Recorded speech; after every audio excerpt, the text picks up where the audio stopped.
Hi, friends. Hello, Poppets. Howdy, y'all. And welcome to Muppet Sex and Drama. I'm Sara Ezzat. I make the Costume Codex videos on YouTube. I'm Jack Kramme, editor / right-hand man for Passion of the Nerd, editor for Chipperish Media, and co-host of Podcast of the Nerds. My name is Josh Gosdin, and I co-host Muppet Sex and Trauma with Sara Ezzat from the Costume Codex and Jack Kramme from Podcast of the Nerds. That's wonderful. I like that. Yeah, that's enough. Yeah. Working on my resume. Yeah, that is enough. And we're here today to talk about Thank God It's Friday Again. Thank God It's Friday Again was written by David Wilkes. This is his only script for Farscape, and directed by Rowan Woods, who becomes one of the regular directors of Farscape.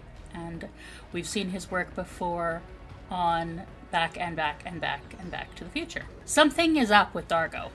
Well, that could be said a couple of times in this episode, but in this case it's Luxon hyperrage, a condition that causes him to react violently to any nearby male, which in this case means John. But John is hiding, so Dargo heads off to the nearest planet to cool his heels a bit. When the group arrive 3 days later, they find Dargo is no longer raging, but something else is up with Dargo, and with this planet. Is everyone here very stoned? But never mind, they've arrived on the last day of the work cycle. Tomorrow is a rest day, and there's a party going on. People are dancing, eating, flirting.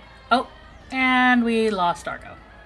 While Rigel is enjoying the food, they meet their host. I am Volme. And Aaron feels there's something about her. She gives me a Woody. Willies.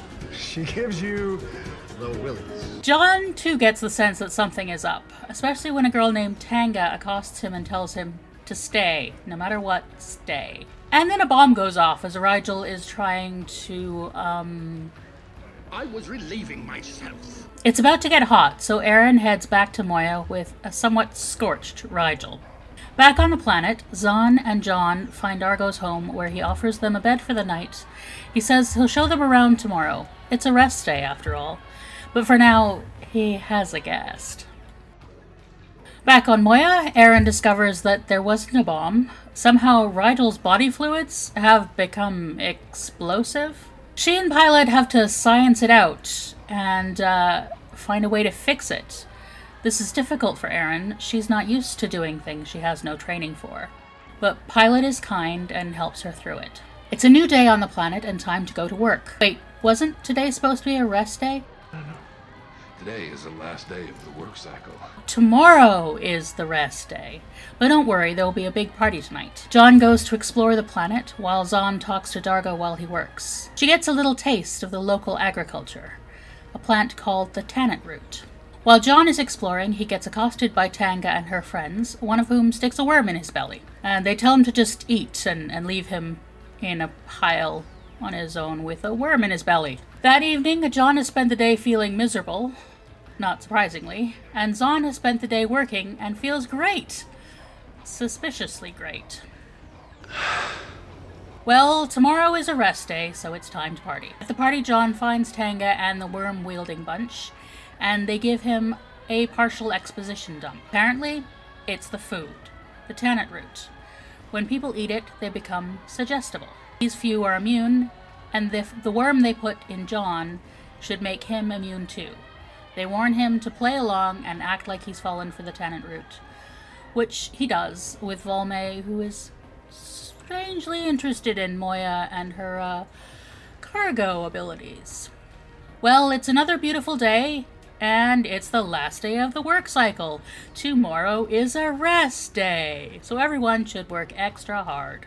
At one point, John manages to get Tanga alone and gets the rest of the exposition. Their world was once rich and cultivated, but others came and made them grow the tannant, which is destroying the planet. They chose Volme at random, gave her the worm, and made her an overseer. That night, at the party, Volme takes John aside and shows him the store of tannant. She wants to use Moya to steal the shipment and escape. John notices the markings all over the storage room. Peacekeeper. John had contacted Erin earlier and asked her to come down with a now cured Rigel, and after a bit of an argument, they concoct a plan. Returning to the party, John drops the act and shows Valme he knows what's up. Leading her outside, Rigel gives her an impressive demonstration of the real use of the tannant root. In the right circumstances, like his digestive system, it becomes explosive. The peacekeepers have been using it to make weapons. John appeals to the people to resist, to fight back, and Valme eventually gives in. They will start, but not tomorrow. Tomorrow is a rest day. A real rest day. Back on the ship, Erin removes John's worm, and they take a moment to thank each other for helping each other. Elsewhere on the ship, Dargo is having quite the come down from his few days of happiness. He confides to Zan that he had always dreamed of such a life, working with his hands. She counsels him that those kinds of dreams cannot be found at Brayfluxen. You have to build them. And I promise you, your hands are still strong. And there is plenty of time. So, thank God it's Friday again. What did you guys think? I really liked this one. This might be my favorite episode so far. You know, tonally it's kind of not all over the place, but like there's some really funny bits, but then there's some really serious bits too, and there's some really serious themes going on. So like one second I'm laughing and the next I'm like, oh, that's whoa. Yeah, but no, great episode. Josh, what did you think? I felt similarly. I had a lot of fun with it. There were a couple of nits that I'll pick when we get there, but by and large, I really enjoyed the episode, and I like. I am enjoying the way that the show is handling the peacekeepers so far. Like I am really enjoying how we're building an antagonist, and the antagonist doesn't even have to be there for us to build this antagonist. You know, like that's clever, and it's really being really well done so far. Yeah, I mean, initially I was bothered by the lack of peacekeepers, but I get what you're saying, and I didn't quite think of that until you've said it just now. And yeah, I think it works the way it's been done. Yeah, and I think once we do get more of the peacekeepers, it'll be much more impactful because of all this not foreshadowing, but I guess this build up that we've gotten to it. It's atmospheric, like it's.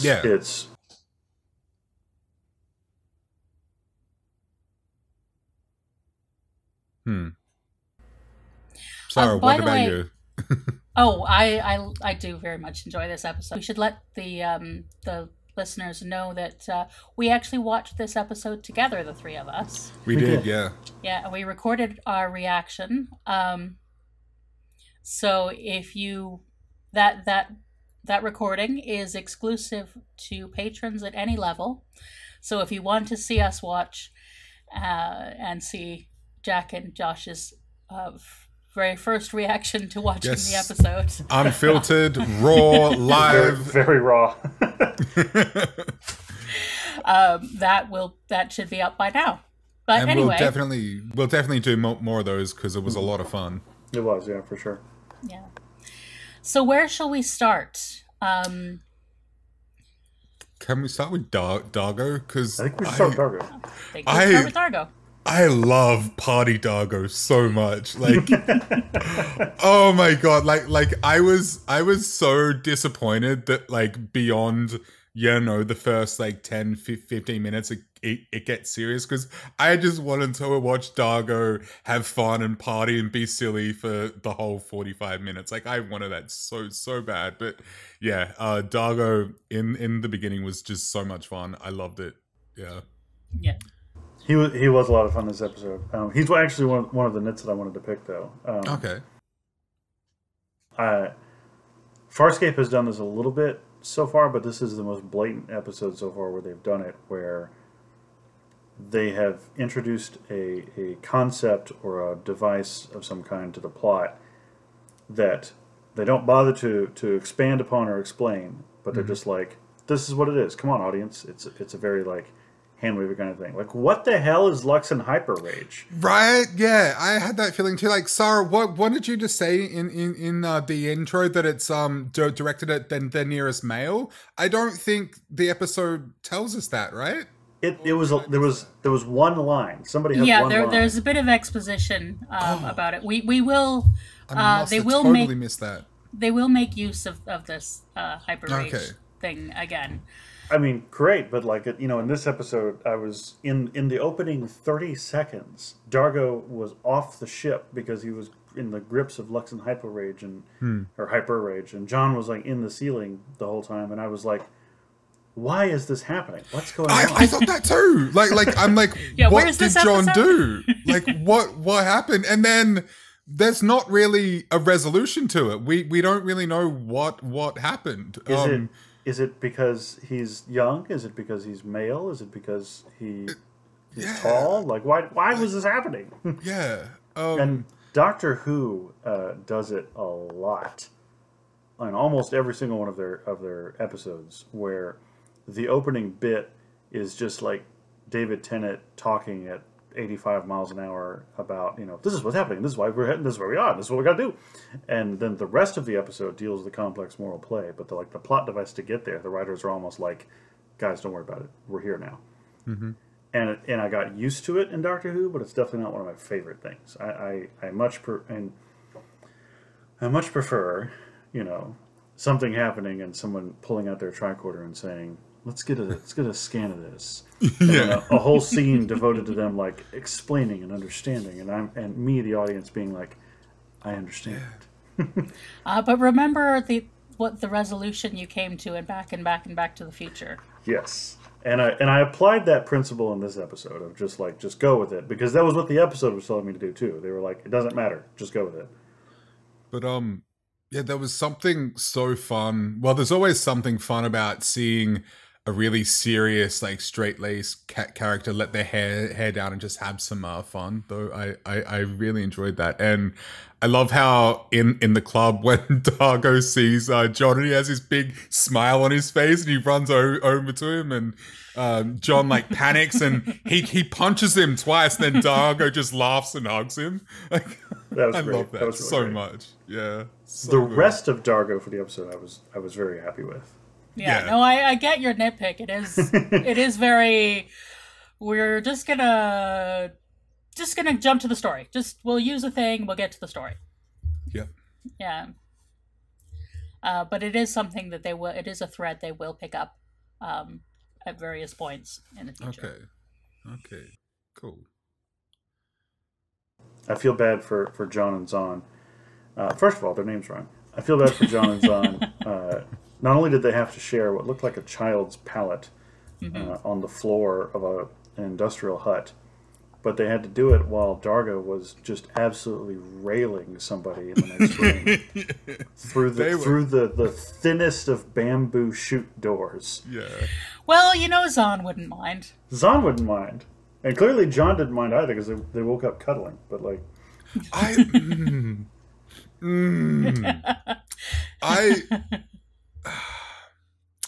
Are they hinting at a romance between John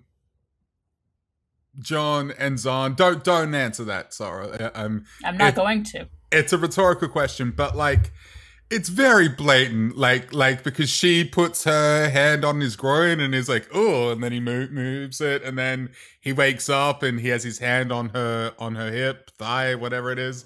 I just, yeah. Let's call it what it is. It is very. There was only one bed. I don't know how I would feel about a romance between those two at this point.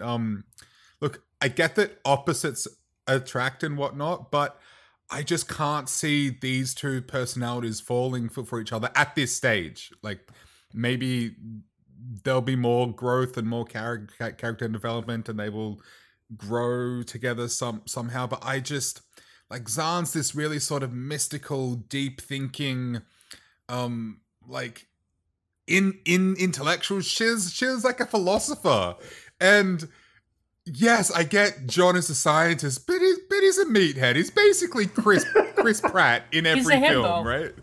He's so much better than Chris Pratt. So much better. But like he's basically Star-Lord, right? I mean, okay, Star-Lord was kind of inspired. James Gunn is a Farscape fan and took quite a bit of inspiration. I'm not surprised. If we're going to compare the two, it's Chris Pratt is doing John Crichton. Okay. That's You're right. So, badly. So look, I'm open to it. I just don't know how I feel about it at this point. I'm not saying anything. Good. I don't want to know. I do think it's a delightfully awkward situation, and I just kind of like it that Zahn is just kind of like, oh, whatever, it's and perfectly happy to everybody's I mean, we're all quite happy for Dargo to be getting some. Yes, of course. And I don't think Zahn particularly minds being there. She's Zahn. She doesn't really make those kinds of judgments. Does your society have a nudity taboo? Exactly. But John is clearly deeply uncomfortable. Yeah, John laying there on this twin small pallet on the floor while Dargo is just like blasting a hole in the wall next door. Blasting a hole in the wall. Well, he told us in Back and Back that it had been a while, so Yeah. But he's also been on this planet for 3 days, so I'm sure she's not the first one to have enjoyed his attentions. Probably not. And she was definitely, I think she made the approach there. She was down, diggity down, but absolutely. They, I had a college roommate. So. Oh, okay. It's a little Enough too said. real for you, hey, Josh. A little bit, yeah. As people get thicker doors. Trigger one, maybe. I mean, I think everybody at some point has overheard someone banging and been like, sure. I don't want to hear this. I definitely have. Yep. Basement suite apartments. I live in an apartment building, so yeah, it's happened. It happens more than I would like it to happen. I mean, I'm just like, great. And for my roommate too, I was like, listen, man, you go. You do you, boo, or do someone else. Can I be elsewhere? So now that we've had that discussion, no, I really love Dargo in this. He is just my sweet himbo baby. And I love him, letting his hair down and letting his tentacles down and having all the fun. You segue off of it, but then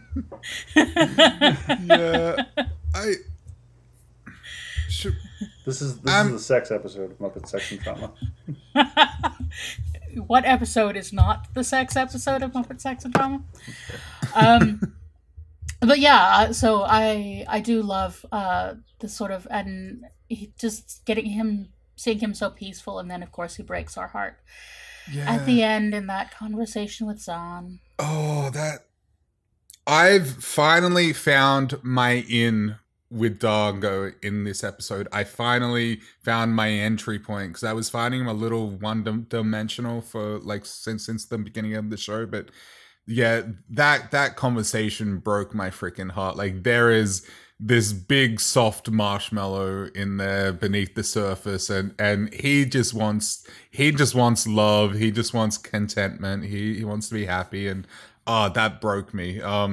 I really love the line from Zahn, there are no guarantees, Dargo. We take each breath as if it is our last and hope that the air is sweet. Oh, that is gorgeous, absolutely gorgeous. I think that it's not just that you found your in. I think this episode and back to probably when Anthony Simcoe really found his groove with Dargo. He talks about that in the audio commentary that I've listened to. Okay. That he was trying some things, and Rowan, the director, was getting him to try some things. And this is where he sort of, they went, go with that. Mm-hmm. Well, season 1, like pretty much every show has growing pains, right? So yeah. Yeah. But it's great that, you know, we see this, we see the actor find the character, and we find our place with the character. Yeah. And his performance, like in that scene, Anthony Simcoe's performance is amazing. He even starts tearing up. Like it was subtle, but gorgeous. Loved it so much. It's interesting too, thinking about the difference between a farmer and a warrior. You know, and one is an architect of life, and one is an architect of death. Wow. And he, you know, he knew it was going to be one or the other, and it wound up being the other. But he got a taste of it. He got a taste of it, of what it could have been, of what his life could have been, and it was yanked away from him. You know, and that's some highfalutin tragedy. And I also am really happy to have found a little bit of dramatic bottom with him in this episode, because I feel like a lot of our discussions so far have been, and yeah, Dargo was there too. Yeah. And you know, even in Back to the Future, his development was almost in the background. So you know, he still was the third. He was the tritagonist for this episode. He still was the third main character of this episode, but he actually got that kind of weighty moment there at the end. Mm-hmm. Yeah. Oh, I can't wait for you guys to see some more of Dargo's depths. I'm looking forward to it, because yeah, there's clearly a lot going on there, and I like it a lot. Mm-hmm. Yeah. But we will have to wait on that. And then let's talk about Erin. Again, we're seeing more of her learning about compassion and compassion, and just going against everything she's been taught and trained as a peacekeeper. But I also really loved her, like, she also had a lot of comedic, like, levity in this episode with Rigel. That stuff was great. I love when she's dealing with the frozen Rigel. Like, she's that freaking killed me, man. When the cuts to him and he's just like, yeah, that, like, such she a great snaps off looking his eyebrow. Yeah. And then what does Pilot say? Something like, don't I'd be careful of snapping any of his other protuberances. Yeah, that's it. Yeah. But yeah, no, I enjoyed Erin this episode. I thought she was fun, and we don't get a lot of, well, so far we haven't gotten a lot of fun surrounding her or coming from her, you know. I mean, we have a little bit, but not a lot. It was a different kind of vulnerability than what we've gotten before, and it's a special kind of vulnerability that comes from trying and failing at things. You know, obviously, we talked about it in Thrown for a Loss, about the theme of failure, but that was her failing to work with a new team and failing to do the things that she was already pretty good at. This was her trying something brand new and failing, and I was reminded of there's a phenomenon. I don't know about the education systems where you guys live, but there's a phenomenon in American education of, like, especially for my generation and the younger generation, of when you're tagged as gifted, or when you're tagged as academically excellent or whatever like that, then that comes along with, like, this enormous pressure to succeed. Where failure isn't treated like it's an option. And, you know, that's through the lens of a teenager going into college. But I've seen it a lot with my students, where when they come to college and they start to have to do things that they've never had to do before and have never been good at before, I see it a lot where they can buckle and they can crack. Mm-hmm. And I was getting some shades of that from Erin when she was, you know, kind of complaining, you know, kind of snapping at Pilot a little bit, and she was like, you know, I'm not good at this. Like, I you know, this is not what I do. And you know, kind of the rest of the sentence is like, so why should I bother? If I'm not immediately good at it, why should I try? Right. Yeah, it's just she's kid. Same. Absolutely same. Burnt out gifted kid. Yep. Yeah. Yeah. Erin is definitely in the process of discovering what she is capable of, and I really enjoy that. That's good. I think it tells us a lot about the peacekeepers as well. That we can clearly see how stratified and sort of compartmentalized their society is, because we see that they are using these people on the planet as laborers, as a labor force. And we hear from Erin, you know, her disdain for them, and for Dargo having labored. And I think I'm building off of what we noticed in IET when she didn't know how to work any of the technology that wasn't, you know, we can clearly see that although she's been trained well at what she's been trained extremely narrowly. You know, she's been given only what she needs to know to be a pilot. Mm-hmm. She's been taught that is everything she is.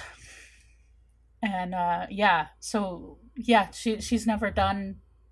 she was never taught science. That wasn't part of her training at all.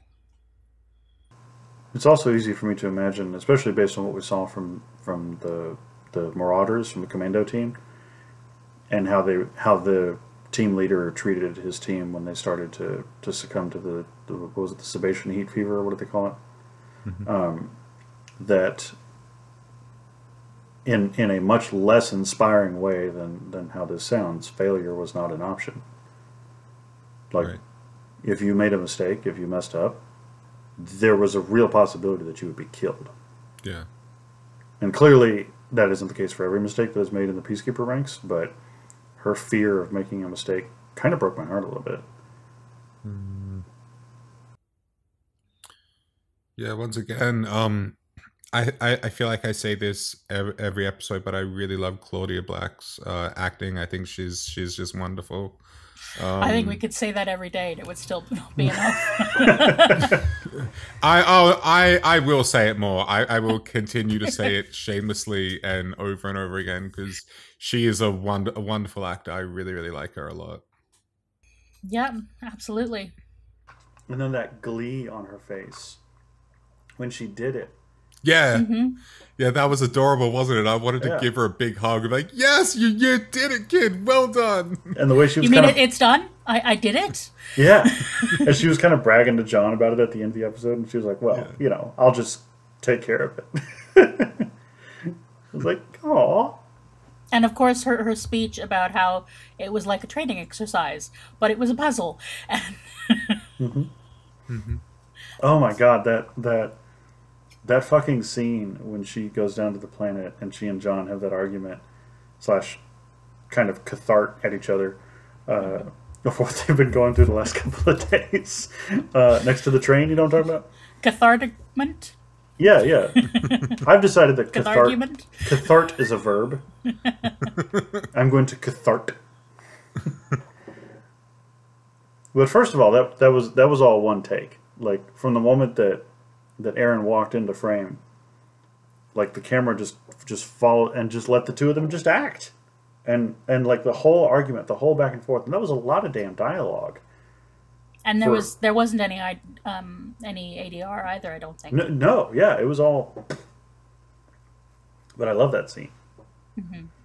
Also, we can't talk about Erin this episode without mentioning she gives me a Woody.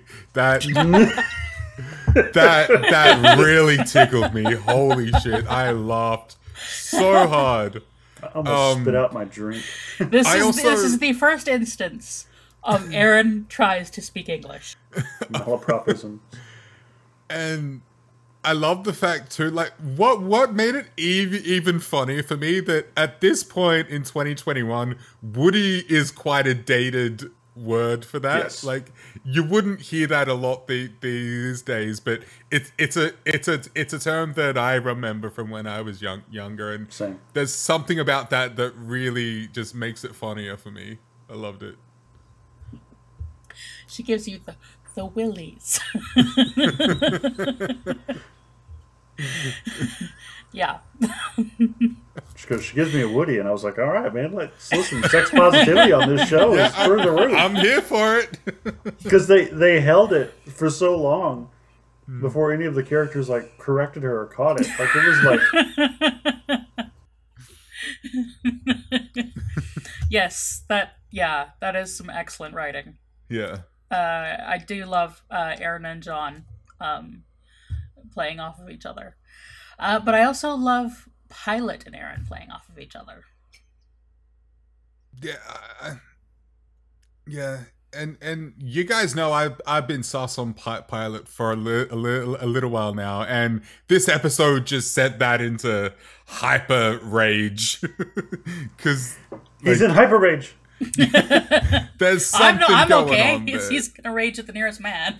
There's something going on there, you know, the whole like I only know a fraction of Moya's daughter and all that stuff, and I'm like, there's something going on with you, buddy, and I'm gonna figure it out. I won't figure it out until it happens, but yeah. But yeah, some great back and forth with those two. Great. Really enjoyable. I love. I really do like their relationship and the kind of mentorship role that he's taken on. Like he's in. Who's the voice actor again? You gotta remind me. But Lonnie Tupu. Tupu. He's actually the same guy who plays Krace. Really? Oh. That's so cool. I know. I know. It like they don't sound alike, but yes. Well, they're doing some vocal effects on. Yeah, there's some voice modulation going on there. They probably just step it up a couple of octaves or whatever. But that annoys me because it annoys me that I didn't notice it because I've looked up pictures of the cast. I looked up Rigel's voice actor. Okay, I want to be careful about you doing that because I don't want you to get spoiled about some of the characters that are coming up. Yeah. No. Just just specific characters that we know of. And I'm annoyed that I didn't put those two together, but whatever. Yeah, no, I only know because it's, you know, I've read about it and it's in like the audio commentary and stuff. But yes, that is Lonnie Tupu doing that performance. And there's a different actor. One of the puppeteers does the voice on set, and then the Lonnie Tupu does the voice that's that we hear. And I believe he's a Maori actor too. He's from New Zealand, yes. I think. Yeah. I think New Zealand or one of the islands. Okay.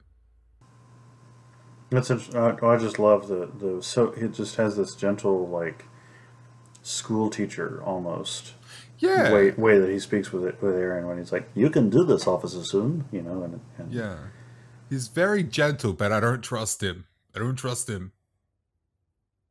Something going on there and I don't like it.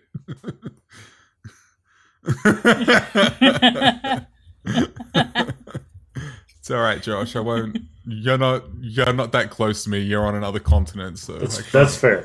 Yeah. Okay, so shall we talk about the actual plot? I really liked the twist that it was peacekeepers because there was almost no foreshadowing to that. Like, it was really just like you walked in there and you saw my face when we were doing the watch through together, and I was just like, Because I was remembering, you made a point about it a couple episodes ago where you were like, pay attention to the color scheme.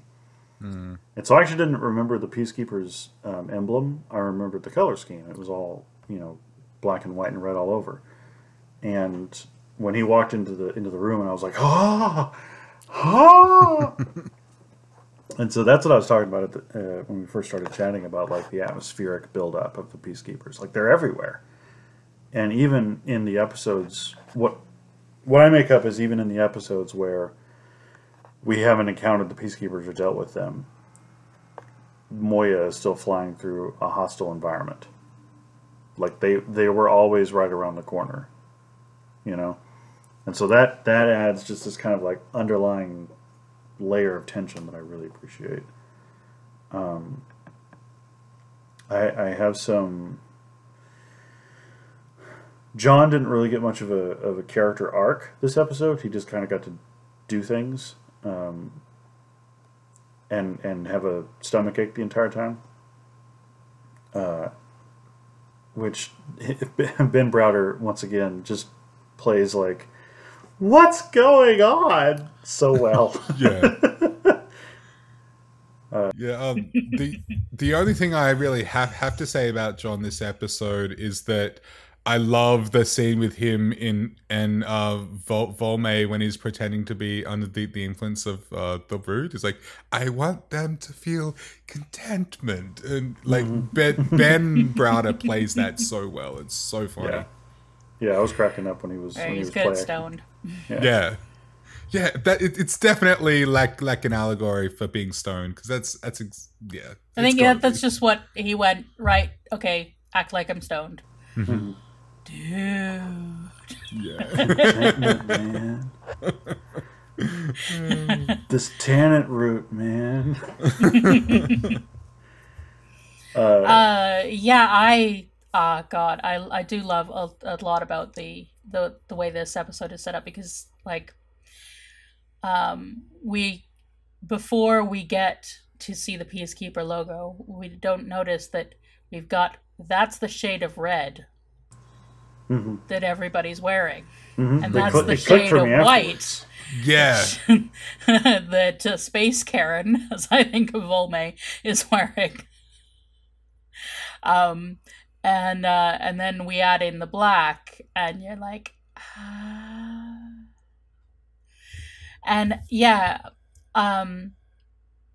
we know that that the Peacekeepers are fascists. We now also see they are colonialists. Yep. So it's interesting that we see them. They are, we get to see the intricacy of the, between colonialism and fascism. That they, if they're operating a bit like the Spartans, and as pure warriors, they're offloading the agriculture and the growing stuff to other people, including this cousin species that clearly Aaron has been taught to think of as inferior, to do the planting and harvest and all this, that they are using. They're exploiting the planet. It is like strip mine, exploitation agriculture. It is very much like what we see with colonial powers. It's interesting to me that they even used their influences in the costuming from Asian countries. The hats especially. The hats and the turbans. Even though these are white people, and they are like very white, they're very they're very red, and they're all blonde albinos. Yeah. But yet still there is, so it's not. It would be perhaps a bit too on the nose to actually use people. But the illusion is there to this. We have an exploited culture being used to support the power structure. And it's interesting, there was a bit of a discussion in our Discord space after our last episode where we learned about Sebastian heat delirium as to the question of, is this good storytelling that this superior race has this massive weakness? And my point is, yes, they think they're superior. right. Yeah, right. But I like that they have this incredibly obvious weakness. Yeah, there's nothing inherently superior about a superiority complex. No. There's nothing perfect about fascism. It's built on flaws and lies and the struggle to hold on to power to be able to exploit other people. I totally concur. Colonialism, fascism, absolutely. But I would take it a step further and say that there's a bit of a communist theme going on here. Now, I know this is the second time on this podcast that I've mentioned communism now, but hear me out, okay? So when the workers are heading out into the fields, we have some very blatant propaganda playing over the loudspeakers. Remember, rejoice in your work and you will be rewarded. Eat tannant root and be strong and healthy. Keep the production lines flowing. Efficiency in your task will be observed and noted. Your reward status will therefore be improved. And then we find out that they are harvesting tannant root from the peacekeepers. They don't keep any of it. And even though we haven't seen a ton of the peacekeepers at this point, it's safe to say that they are very authoritarian, like communist regimes are. And, of course, communist states are authoritarian. And the means of production and produce itself is owned by the government. People would grow and produce food that would then be seized by the government and redistributed as the government sees fit. Now look, what I'm about to say could be absolute nonsense. I know, okay? I could be totally pulling you-know-what out of my you-know-where. But they're given tannant root to eat, and we know that this keeps them happy, content, and blissful. And for some reason, this makes you think of the Karl Marx quote, "Religion is the opium of the people." And my understanding of that quote is that religion is something that people use to lessen the existential dread that can come with life, something that lessens suffering and keeps the masses, in a sense, subdued and happy, which is exactly what the tannant root is doing, right? And even like towards the beginning of the episode, John mentions how progress has gone backwards on this planet, which we often see in communist countries, especially the communist states of old. And yet even like Crichton saves the day by reminding the people that they in fact have the power. Like, I don't know, I just see a lot of like a communist theme in this episode. Well, I think it's worth clarifying. I think what you're seeing is Soviet, and I think a lot of communists, Marxists out there would tell you that the way the Soviets did communism is fascism. I'm talking about old school sort of what you see of communism in like history books, you know what I mean? Yeah. I mean, because communism at its core is not a bad idea. It just gets sullied by greed and authority and Yeah, I think Soviet is the sort of the best way to describe that. It is sure. It is very much a Stalinism, and Stalin was a fascist. Absolutely, yeah. Oh, yeah. The two are definitely not mutually exclusive. Well, it was also very, very Mao as well. I mean, yes. I was also picking up on communist vibes, but I took it a slightly different direction. I took this episode, so kind of combining the, I guess if I'm in the middle of the two of you, kind of combining what you've said, Sarah, about colonialism, and what you've said, Jack, about communism. I read this episode as an allegory for turn of the 19th century China. Right down to the opium that you know they're growing and being fed. Like the Boxer Revolution? Yeah. Exactly, yeah. So right, the peacekeepers then stand in for European imperialists and what was her name? Volme, thank you. Volme and Tenga and her dad. Was that her name, Tenga? Yeah. Tenga, yeah. Tenga. The girl with the. I liked her hair. Volme and she was cute. Volme was Space Karen. Tenga was Space Karen. With Volme and Tenga standing in as like, you know, insiders of a Boxer rebellion. Mm-hmm. You know, and so of course the upheaval of the first half of the 20th century in China, leading to the ease with which, you know, communism and of the Soviet variety could take hold in China. That was what I was reading it to. I mean, and you know, the hats are very. That's not just as I understand the origin of the particular hat. It's not Pan-Asian. It's Chinese specifically. Yeah, I think so. And you know, we anybody also had some turbans as well in there. Yeah, and anybody in our various communities who wants to correct me on the origin of the hat, please do. But so that was what I was getting is this was the tannant root was opium that they were being I think you're spot on.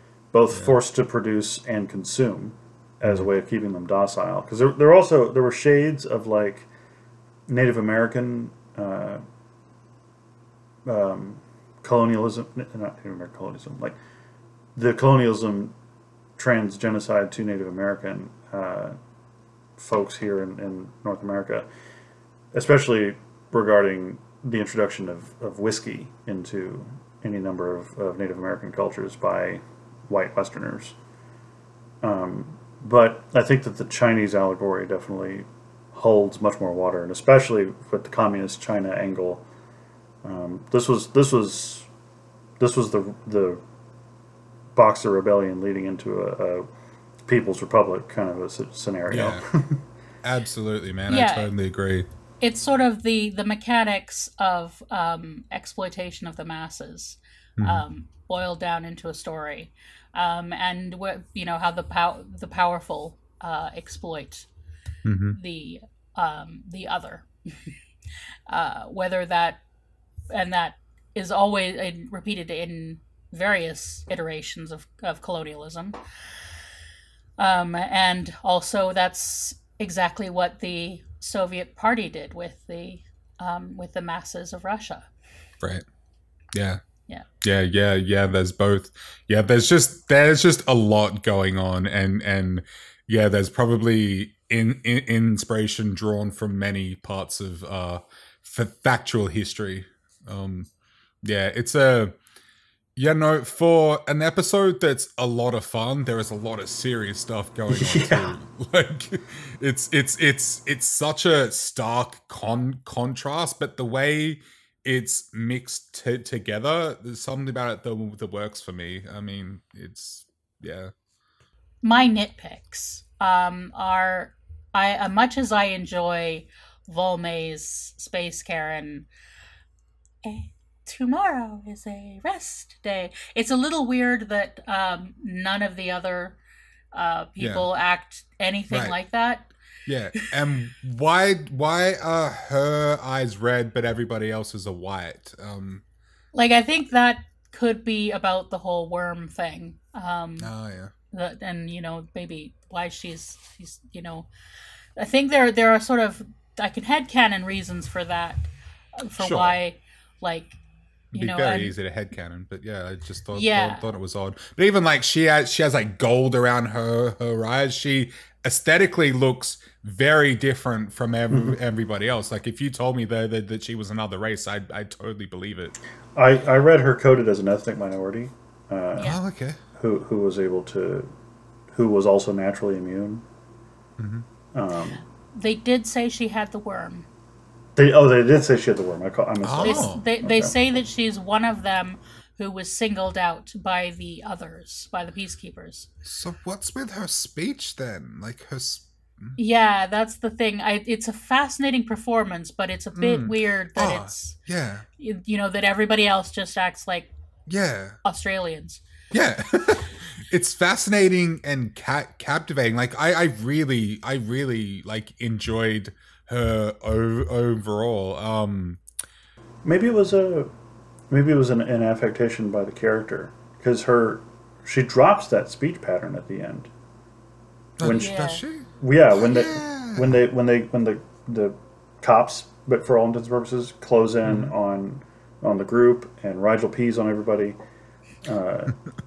She stops talking like that, and she gets like panicked and serious, and she starts talking a little bit more regular. But she's still sort of in there. So I wish we'd had like an explanation for that, or that there'd been a bit more of that. If it had been like she was doing it more than everybody else, but everybody else was doing some. But then my other issue again is actually with her, that I feel like her turn at the end was kind of quick. Yeah, agreed. Yeah. It's sort of like it's kind of the opposite to your critique, Josh, that you felt like the beginning of the story was a bit like, and now yada yada yada to get to the story. I felt like the end was a bit yada yada yada to finish the story. And I'm one of those. I subscribe to the you can have coincidences to begin a story, like to get your characters into trouble, but you're not supposed to use coincidences and convenience to get your characters out of trouble. And I felt like they did wrap it up a bit quick. But also, I mean, it's a nitpick. I enjoyed Volme on like a surface level without thinking about it too much and digging too much into it, because there's something very ethereal and creepy about her and off-putting, and it's a really great performance by Angie Milliken, her name is, and Volme just seems like a really well thought out character in terms of movement and mannerisms and voice and all of that. I think Angie really, and I'm sure director and whatnot, they sat down and really figured out who this person was, at least on the surface, like in at least of how she would be portrayed. But yeah, I agree. Once you start digging into it a little bit more, there's a lot that doesn't really add up or make sense. Apparently, she was a very well-known stage actor in Australia at the time. Okay. So yeah, I think she totally made strong choices, and it's interesting. But I think they should have followed on with how that translates to the other people as well. I totally agree, 100%. Yeah. So I didn't mind her turn at the end. It didn't feel contrived or rushed to me, because building on my reading of her coding as being an ethnic minority of the planet. In that kind of like a colonial, oppressive power structure where, there's the outside imperialists who come in, reorganize everything, and then they install some kind of like a puppet government and then leave. In any number of ways, the people who are part of that puppet government are equal parts victim and victimizer. In as much as they oppress, they are also ruled by fear. And so for me, her turn was the turn of somebody who had been living under the threat of death and fear the whole time. And that was part of what I read into her motivation for wanting to abscond with the cargo on Moya, was like she was trying to save herself. Not necessarily that she was trying to like get away with the loot, like she was trying to get out. And so her turn didn't really bother me because that was what I was putting on to the performance, was like This was somebody who has been committing heinous crimes under fear of death, and so she both hates herself and hates her life. And now she finally has an opportunity to do something about it. She's a victim. So were we once upon a time. Once upon a time. But in that case, it's also like everybody else is happy to forgive her immediately. But you know, which in real life would probably maybe not be such a happy ending. But we do need to wrap the story up. Maybe not. I mean, again, when united in a revolutionary cause, that kind of grace or compassion or empathy may go, but they also may not have let her out of their sight for the rest of the time. And we don't know what happens after the revolution if the revolution is successful. Yeah. Mm-hmm. But overall a very interesting episode. Some really like deep thoughts. Yeah. Clearly. Yeah. They were really trying to say something with this episode, I think. Mm-hmm. So we didn't talk about Rigel. My boy. How cute he looked all of this poor son of a bitch. I love him so much. He's just disgusting and just hilarious and just, I don't know. I love him. So far he's been buried in the mud. Yeah. He's had a conversation with a bug through her birth canal. And now he shits fire. Yeah. That poor bastard. But I really lost it when he started pissing fire. Yes. I absolutely lost it. Even though those like fire effects look like they were done in After Effects, I didn't care because the idea was just so funny to me. The fact that too we see it squirting out green and then it explodes when it hits the ground, like and then the frozen puppet. That was the frozen puppet, man. Hilarious, but also really creepy. There was something really off-putting about that. Like for me, it's that moment where she, for some reason, uses the gun to take off his sweat because she's Aaron. I thought that was snot or something. And then she tells him to stop sweating. Yeah. But yeah, I was really taken aback at first when we see him frozen. I was like, oh! I was dying. It was fantastic. But I don't know what I can say about Rigel other than I love him and he just makes me laugh. And he's disgusting and he's kind of rude. He's obnoxious. And I love all of it. I love it. He's turning into this character where it feels like the writers are like, we need something weird to happen. Yeah. Let's have Rigel piss fire. And then willingly eat the root to piss fire again. Yeah. to choose to do it on it. Like, he chose the second time. Well, and I love the lingering hold on him where John's like, now Rigel, and the camera comes over I him, love and that. He's like, give me a second. Yeah. And he gets the face and it cuts back over to the other characters and they're all just kind of like, it's like, what's happening? It's like, I can't go if you're watching. Right? I love him. I love him. I love him. I love him. If anybody's ever had, a meal that was just a little too... We've all been there. We've all been there at some point. Let's not go there.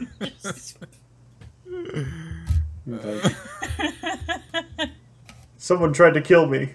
I love that too. Like, he didn't realize that he was doing it himself. Yeah. Like, he thought someone let off a bomb. I love that.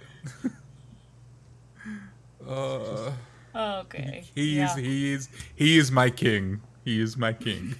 Your Dominar. My Dominar, yes. Yeah. Dargo is my himbo, and Rigel is your Dominar.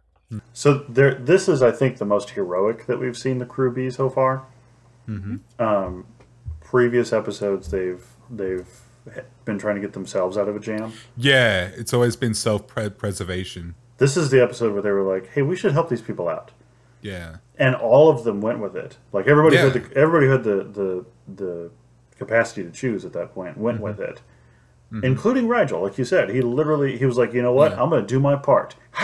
You know, and he was ready to rock and roll. So I like that detail. When his part is eating and pissing. Yeah. But so far, pissing fire. Like he was like, I will endure this to help. I will these be people. frozen again. I will help these people. So far, this is the episode that reminds me of Star Trek the most, simply because they go down to a planet and help the planet's inhabitants. Like, even though this is so far away from anything you would see on Star Trek.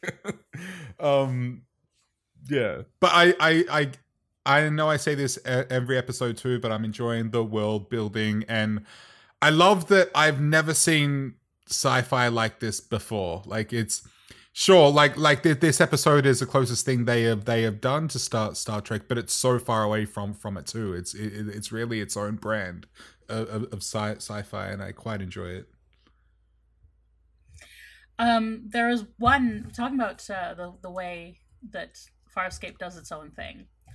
There was one trope that was interesting. I thought was kind of interestingly done here. And I know, Josh, when we watched it, John was doing the thing that you often see on shows where he's not explaining everything. Yes, to Aaron. That and we're bugs all just me. like, there, just tell her, her. But the thing is, the subversion is she calls him on it. You know, that's when that's what leads to the cathargument. Yeah, and that tiny detail to me makes it more realistic. It makes it more believable, because in real life, when there's a serious detail, you say it because you don't want it to get lost. Yeah. And the number of times where someone's protests or arguments consume as much time as the explanation would have. It's just easier to just be transparent from the beginning. Absolutely, yeah. John is being awkward because it's hot, and he's the genre savvy one, and so he's being stupid, and she calls him out on it. Yep. And plus at that point, shoot, I'm always gonna forget these characters' names. Apparently, Volare. What was her name? Space cat. Volme. Volme. Thank you. Volme had like spelled it out for John that she was going to try to trick them into handing over Moya, and so John, not looping Aaron in on that, like left them incredibly vulnerable. And so that when I was shouting at the screen during that scene, I was like, just tell her. Yeah, like, I know you're hot. I understand it. I'm hot. There's a heat wave here. I know you're tired. You could still take a few seconds to tell Aaron what's going on. And if you don't, she is going to call you on it. And I love, we don't end up seeing the explanation, because that's the reason they cut it out, is because it's usually like, if we've already seen it, it doesn't need to be explained to us, but it needs to be explained to the characters. So I think they love the fact that him not doing it is what instigates the cathargument, because he needed his shit. He needs to be called on his shit. Yeah, he did. He absolutely did. That's another thing I love about Erin, is that she doesn't take shit, and she's so strong, but in a way she's almost like the stand-in for us, because she almost brings up the points that we as the audience go, hang on, wait, why aren't you thinking this way or taking care of this and whatnot? And she often does that. Yeah, it's kind of like it's kind of like an evolution of the audience surrogate. Like instead of being an audience insert, she's like the I don't know, the critic insert.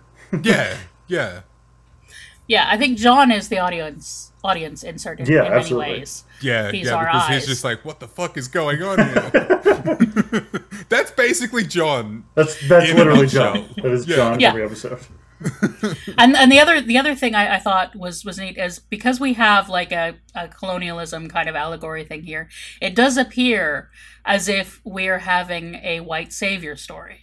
You know, they want John to everybody wants John to save them, but no, it's just because he has the ship. Yeah, he's not special. He just has a ship. And then at the end, he pretty much tells them that they can save themselves, which I love. Yeah. Yeah. Yeah. Good episode, man. There's a lot going on, but it's really good.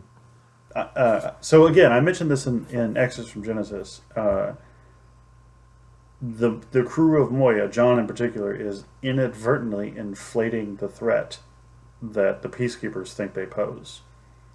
Because now, you know, not only has John bested a commando squad and like gotten up in their face and said like, "You want a piece of me? Like, come on." Now he's started a global revolution on one of their key industrial planets. Right? Like, now they have a real reason to hate him. Yeah. Now he's put a dent in their empire. He's Luke Skywalker. Yeah. And how big of a dent, we don't know, because we still don't quite have a good appreciation for the scope of the peacekeepers and their influence. But at the very, like, I mean, you know, he walked into a planet and then walked out, and that planet was no longer an asset for the peacekeepers. Mm-hmm. Yeah. So I'm really enjoying how they're doing this, and I'm really looking forward to the next confrontation. Do we have any more to say about that final scene? There was an interesting moment, speaking of shipping, where Dargo was like, "I was literally going to proposition you." Yeah. Oh, yeah. And Zahn was like, "I would have been into it." Yeah. There is, and we didn't talk about this for all of my ribald comedy earlier. There's definitely an element of consent that is absent from any of the sexual encounters that occurred in this episode, because they all occurred under the influence. Oh yeah, okay. So that's kind of fucked up, but you know, the from the character's perspective at the end of the episode, what I read was Dargo just wanted closeness, and Zahn would have been happy to be a part of that. You know? Yeah, it's difficult about the consent thing because, of course, they didn't know that they were taking mind-altering substances. Yeah. So at first glance, you'd think of it like, well, when everybody's getting drunk. Yeah. But they didn't know each other were being given mind-altering substances either. Yeah. And if they were both under the influence and hooked up, is anyone at fault there? I mean, other than the people poisoning them, I guess. But well, that's poisoning them. That's what I was referring to. Is Okay. This is a act of sexual violence being perpetrated on an entire society because they were being encouraged to do this. They were being looped up and pointed at each other. Mm-hmm. You know, and it's a party, and tomorrow's a rest day. So the consent element was absent in those sexual encounters for sure, despite the fact that they didn't know that they were under the influence, which is actually part of the problem. But I feel like the perpetrators were Volme and the peacekeepers, not necessarily Dargo or nameless girl that he was with that night. Yeah. Much as it did appear to be enthusiastic consent, we have to recognize that from both Dargo and her, it was compromised enthusiastic consent, which is, yeah, definitely. And I think I'm glad that he and Zahn didn't bang under those circumstances. Right. Yeah. At this point, though, I wouldn't be so surprised if sometime in the series we're just going to see one big space orgy where everybody on Moya is just banging everybody, because like there's some little flirtation with Dargo and Zahn, and then Zahn and John, and there's been like a tiny little bit between Eren and John. So at this point, I don't know, like this show, that it wouldn't surprise me if that happened. It really wouldn't. This show does have a reputation. Okay. Muppet there is a sex reason and that trauma. yes. Yeah, that's what it is. I don't know what I can say about that conversation at the end, other than what I've already said. It's just gorgeous. It opened my eyes a lot more and made me appreciate Dargo a lot more. And Zahn is just wonderful. I want her to be my mother or my mentor or something. She's just great. Mother or a lover or a just anything. Priestess. It just be in my life, Zahn. That's all I want. Cuddle buddy. Well, we have Josh. Josh is our Zahn. Absolutely. We'll paint him blue someday. That's so yes. Yes. Literally a kind compliment. Thank you. So, I think it's time for favorite parts then. Mm-hmm. I was gonna give it to Rigel pissing fire because I do love that. It is great, but I can't in good conscience do that. It's got to be the conversation at the end with Zahn and Dargo, which I'm sure you guys are gonna probably agree. But yeah, Josh, what about you, sir? Actually, for me it was I know it's not Rigel pissing fire either, but okay. For me it was actually that conversation between John and Eren. 3/4 of the way through, when they catharted at each other. Yeah, and not quite for the same kind of like emotional resonance reason as the final conversation. The final conversation definitely had a lot more like emotional heft to it, but I was really enraptured by the execution of that scene, from a technical standpoint and from an acting standpoint. Right. That's some of the most raw and vulnerable that John and Eren have gotten to be so far, and it was just a 90-second conversation. I loved it. Yeah. Plus, it was a one shot. I'm a sucker for one shots. It was very well done. Yeah. Is it done? Did I do it? Oh yes. That's my favorite bit. Very good pick. It's just her like, that whole like explosion of emotion at realizing that she can do things, that she can try and accomplish things, you know, and step outside her comfort zone. Like that is just, I mean, as much as I love that moment with Dargo and the tears, there's something about Eren realizing that she can do stuff. Yeah. I thought we were all going to agree, and I'm glad we've all got different favorite moments. I really am. Like I think that's great. I love the diversity in this, so that's great. I think we all love all three of those moments. Yeah. Absolutely. 100%, yes. Yeah. All of them are great, yeah. Yeah. The next episode is called PK Tech Girl. Interesting. PK Tech Girl. And this does come with a content warning. There is some discussion of post-traumatic stress disorder and trauma. Oh, okay. They don't actually call it post-traumatic stress disorder, but there is discussion of trauma and trauma recovery. So listen, we've had plenty of Muppets and sex. Yeah, let's get into the trauma. Let's get into some trauma. Yeah, so that will be next episode, which we will release in 2 weeks. Following that will be That Old Black Magic. Okay. Cool. And after that will be DNA Mad Scientist. PK Tech Girl. Yes, PK Tech Girl.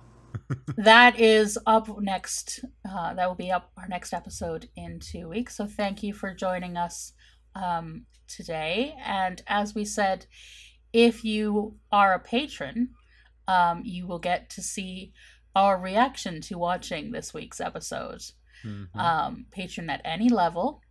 And the link will be in the doobly-doo to join the Patreon if you want to come and watch us.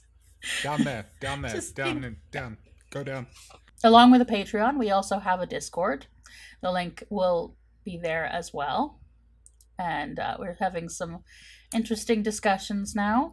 And I believe at this point, all three of us are in the Discord, right? So Yes. you can come and find us. Yes, Josh, you finally joined us, which is lovely. 21st century is nice. And two of us at least are on Twitter. Yes.